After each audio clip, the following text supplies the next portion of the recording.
क्या आप लोग जानते हैं कि टाटा मोटर्स इंडिया की अब third largest car manufacture company बन गई है। एक समय ऐसा था कि टाटा की कारें बिल्कुल ना के बराबर बिक रही थी, लेकिन आज का समय ऐसा हो गया है कि इंडिया की थर्ड सबसे बड़ी कंपनी हो गई है टाटा मोटर्स। टाटा मोटर्स को 2021 में 69% का ग्रोथ देखने को मिला है। तो आज के इस वीडियो में हम लोग यही बात करेंगे कि कैसे टाटा मोटर्स ने अपने बीते हुए कल को पिछाड़ के इतना अच्छा ग्रोथ दिखाया है पिछले कुछ सालों में। तो वीडियो को एंड तक जोर से देखिएगा, काफी इन्फॉर्मेटिव वीडियो होने वाली है और साथ ही में चैनल को जोर से सब्सक्राइब कर लीजिएगा ऐसी और वीडियोस देखने के लिए। तो आज से तकरीबन हम लोग 10-11 साल पहले चलते हैं। 10-11 साल पहले की अभी मैं आपको ग्राफ दिखाऊंगा, वहां पे आपको देख के पता चलेगा कि आज से 10-11 साल पहले टाटा की मार्केट में कंडीशन कैसी थी, टाटा मोटर्स की मार्केट में कितनी शेयर थी। ये ग्राफ से अभी जो आपकी स्क्रीन पर डिस्प्ले हो रहा होगा, इससे आपको समझ में आ रहा होगा। यहाँ पे आप लोगों को देखने से पता चल ही रहा होगा कि ऐसा पहली बार नहीं हुआ है टाटा मोटर्स के साथ कि टाटा को बहुत अच्छी ग्रोथ देखने को मिली एकदम पहली बार। आज से 10-11 साल पहले भी जो टाटा की मार्केट में शेयर थी वो काफ़ी ज़्यादा अच्छी थी। 2010 में आप लोग देख सकते हो कि लगभग 13.7% का मार्केट शेयर रखती थी टाटा मोटर्स अपने पास। लेकिन जैसे जैसे ये ग्राफ में आप लोग आगे देखोगे, यानी 2010 के बाद देखोगे, तो टाटा का जो मार्केट शेयर है वो आपको डिक्लाइन करते हुए दिखेगा। मतलब 2010 में 13.7 का मार्केट शेयर दिख रहा है, अप्रॉक्स 14% आप लोग समझ सकते हो। फिर 2011 की ओर हम लोग चलते हैं तो यहाँ पे आपको 13.1% का मार्केट शेयर दिख रहा है। 2012 में भी सिमिलर है, लगभग 13.1% का है। लेकिन 2012 के बाद 2013 के ग्राफ में आप लोग देख सकते हो कि जो मार्केट शेयर है टाटा का पैसेंजर व्हीकल्स में वो काफ़ी ज़्यादा गिर गया है 2012 के कंपैरिजन में। 2012 से 2013 के बीच में टाटा को काफ़ी लॉस झेलना पड़ा था, जिसकी वजह से 13.1 से सीधा मार्केट शेयर गिर गया है 8.99% पे। यहाँ पे आप लोगों को भी क्लियरली विजिबल होगा कि 2012 से 2013 के बीच में कितना ज़्यादा डिक्लाइन हो गया था मार्केट शेयर टाटा मोटर्स का। अभी हम लोग 2013 में पॉज करते हैं। इसके आगे वाली जो ईयर्स है उस पर अभी हम लोग आगे बात करेंगे, लेकिन यहाँ पे हम लोग पहले ये जानने की कोशिश करते हैं कि 2010 में इतना अच्छा मार्केट शेयर था, फिर वो 2013 तक इतना कैसे गिर गया। फ्रेंड्स, आप लोगों को पता होगा कि आज से 10-11 साल पहले टाटा के पास कोई भी नेक्सॉन नाम की कार, टियागो नाम की कार, टिगोर नाम की कार, हैरियर नाम की कार, इस टाइप की कोई भी कारें नहीं थी। उस समय चलती थी Tata indica, Tata Sumo, Tata safari, तो इस टाइप की कारें उस समय ज्यादा चलती थी। एंड बेसिकली टाटा की जितनी भी कारें बिकती थी आज से 10-11 साल पहले मार्केट में, वो सब सभी डीजल कारें होती थी। पेट्रोल एकदम ना के बराबर होती थी। चाहे वो आप इंडिका को देख लीजिए, सफारी को देख लीजिए, सुमो को देख लीजिए, इंडिगो को देख लीजिए, तो सभी जितनी भी कारें थी सभी डीजल इंजन के साथ आती थी। और आज के भी समय में आपको टाटा इंडिका, टाटा इंडिगो ये सब कैब सर्विस में देखने को मिल जाएगी, क्योंकि इनमें थोड़ा माइलेज अच्छा देखने को मिल जाता है। इवन दो इनका जो इंजन है वो उतना ज्यादा परफॉर्मेंस वाला नहीं है, थोड़ा लैग करता है, फिर भी माइलेज ठीक ठाक मिल जाता है, जिसकी वजह से कैब वाले, टैक्सी वाले इनको काफी ज्यादा यूज करते हैं। यहाँ जैसे अभी आप लोगों ने ग्राफ में देखा कि 2010 में मार्केट से टाटा मोटर्स का था 13.7%, 2011 में था 13.1%। तो इस समय टाटा की इंडिगो, इंडिका, सुमो, सफारी ये सब काफी अच्छी बिक रही थी। टैक्सी वाली भी सर्विसेज में काफी ज्यादा ये सब कारें जाती थी, लेकिन ओवरऑल देखा जाए तो इनका सेल्स काफी अच्छा हो रहा था। 2010 में कंपनी की ग्रोथ ठीक थी, 2011 में हल्की डाउन हुई, 2012 में भी कंपनी ने मैनेज कर लिया सामहाउ, लेकिन 2013 में अचानक से आप लोगों ने देख लिया कि कंपनी का जो डिक्लाइन रेट है वो काफी ज्यादा है। वैसे इसलिए हुआ क्योंकि 2013 आते आते तक मार्केट में कंपटीशन काफी ज्यादा बढ़ गई थी। होंडाई आ गई थी यहाँ पे। होंडाई अपनी सेंट्रो i10 के साथ मार्केट में काफी अच्छी परफॉर्म कर रही थी। वहीं टाटा की जो कारें थी वो आउटडेटेड हो गई थी, इंपॉर्टेंट फीचर्स पर मिस कर जा रही थी, साथ ही उनमें पेट्रोल इंजन भी नहीं था, जिसकी वजह से बायर्स दूसरी कंपनी की कारें खरीदने में ज्यादा इंटरेस्ट दिखा रहे थे। और वहीं आउटडेटेड मैंने यूं ही नहीं कह दिया, क्योंकि टाटा की ये सब जो कारें थी वाकई में काफी आउटडेटेड हो गई थी। आप लोगों को शायद नहीं पता होगा, लेकिन जो टाटा इंडिका है वो अर्ली 2000 से बिकते आ रही थी। टाटा सफारी जो थी वो 90s से बिकते आ रही थी, मतलब लेट 90s से बिकते आ रही थी। तो इतने बड़े बड़े टाइम गैप के बाद अगर कंपनी अपडेट नहीं देगी अपनी कारों में, तो जो लोगों का इंटरेस्ट है वो जरूर से कहीं और चला जाएगा। और वही हुआ टाटा के भी साथ, जिसकी वजह से टाटा के जो बायर्स थे वो दूसरी कंपनी के कारों की तरफ शिफ्ट हो गए। और वहीं ऐसा नहीं है कि 2013 आते आते तक टाटा को ये बात नहीं समझ में आ रही थी कि उनकी जो कार है वो आउटडेटेड हो गई है, इंपॉर्टेंट फीचर्स पर मिस कर जा रही है। टाटा को भी ये बात बिल्कुल पता थी, इसलिए टाटा ने भी कुछ न्यू प्रोडक्ट्स लॉन्च किया, लेकिन अनफॉर्चुनेटली वो सब जितनी भी प्रोडक्ट्स थी सभी फ्लॉप हो गई। जी हाँ दोस्तों, मार्केट शेयर में डिक्रीजिंग रेट देखे टाटा मोटर्स को भी ये बात समझ में आ गई थी कि कुछ अब न्यू प्रोडक्ट्स लॉन्च करने की जरूरत है। लेकिन उनसे गलती क्या हो गई कि जितने भी न्यू प्रोडक्ट्स उन्होंने लॉन्च किया उसमें इंडिका डीएनए अभी भी मौजूद था। 2013 में आप लोग ग्राफ देख सकते हो कि टाटा के पास मार्केट शेयर था लगभग 8.9% का। वहीं 2014 में ये जो शेयर है वो गिर कर आ गया था 5.8% पे।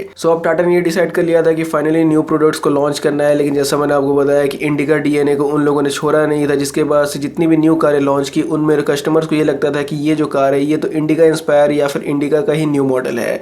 जैसे कि इंडिका विस्टा आई थी मार्केट में, टाटा बोल्ट आई थी, टाटा जस्ट आई थी।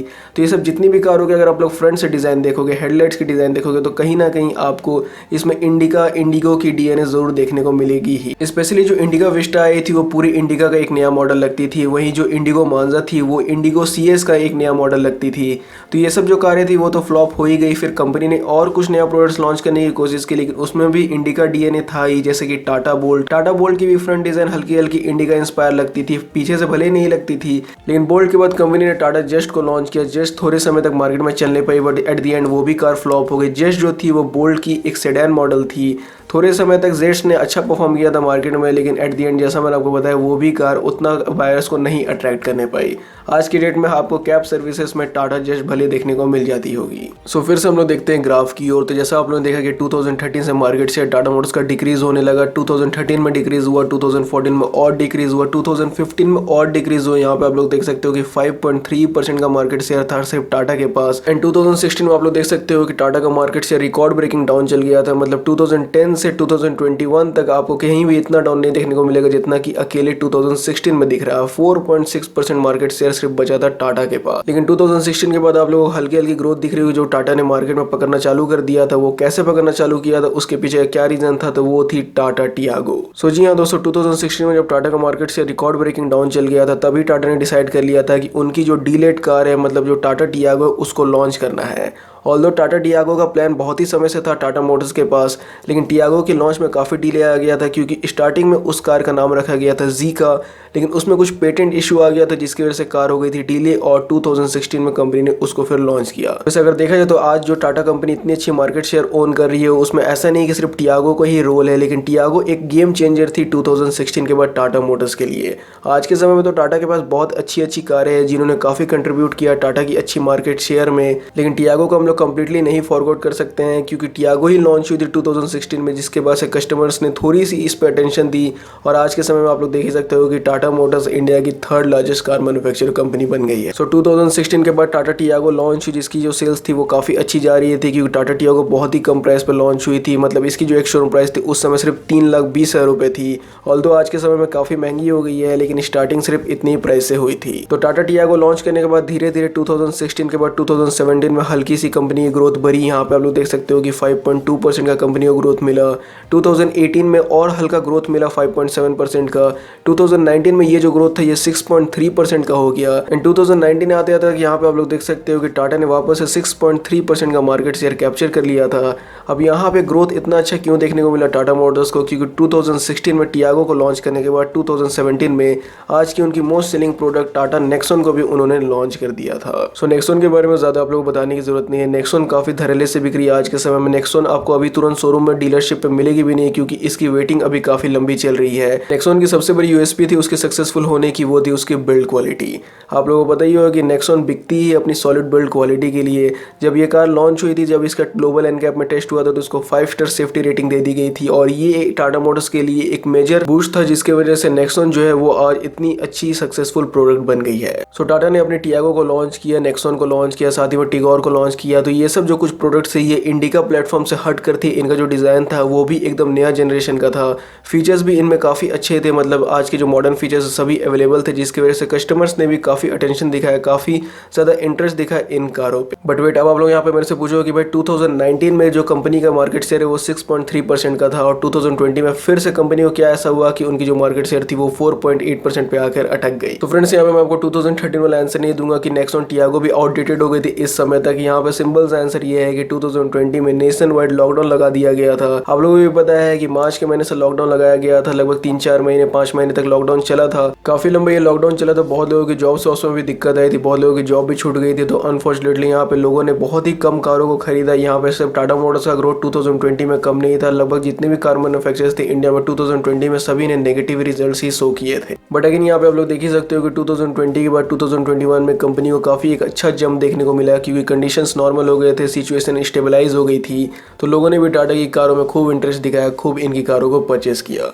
आज के समय में टाटा मोटर्स की फ्लीट में आपको काफ़ी सारी कारें मिल जाती है, और टाटा मोटर्स की एक बात हर कार में कॉमन है, वो है सेफ्टी। आप लोगों को पता होगा कि टाटा की आप कोई भी कार खरीद लीजिए, सभी जो कारें वो दीवार भी तोड़ सकती है, सभी जो कारें वो पोल उखाड़ के फेंक देती है। तो सेफ्टी में टाटा की कोई भी कार में आपको कॉम्प्रोमाइज नहीं देखने को मिलेगा। चाहे वो आप टियागो को देख लीजिए, चाहे वो सफारी को देख लीजिए, हर एक टाटा की जो कार है वो सेफ्टी में कहीं से कॉम्प्रोमाइज नहीं होती है। और यहाँ पे अगर मैं आपके साथ 2021 दिसंबर की रिपोर्ट शेयर करूँ तो यहाँ पे टाटा की जो टोटल सेल्स थी वो होंडा इंडिया से भी ज्यादा थी। आप लोगों को पता होगा कि इंडियन कार मार्केट में जो सबसे बड़ा शेयर है वो है मारुति सुजुकी का, दूसरा जो है वो होंडाई का। सबसे ज्यादा कारें बिकती है मारुति सुजुकी की, दूसरी सबसे ज्यादा बिकती है होंडाई की।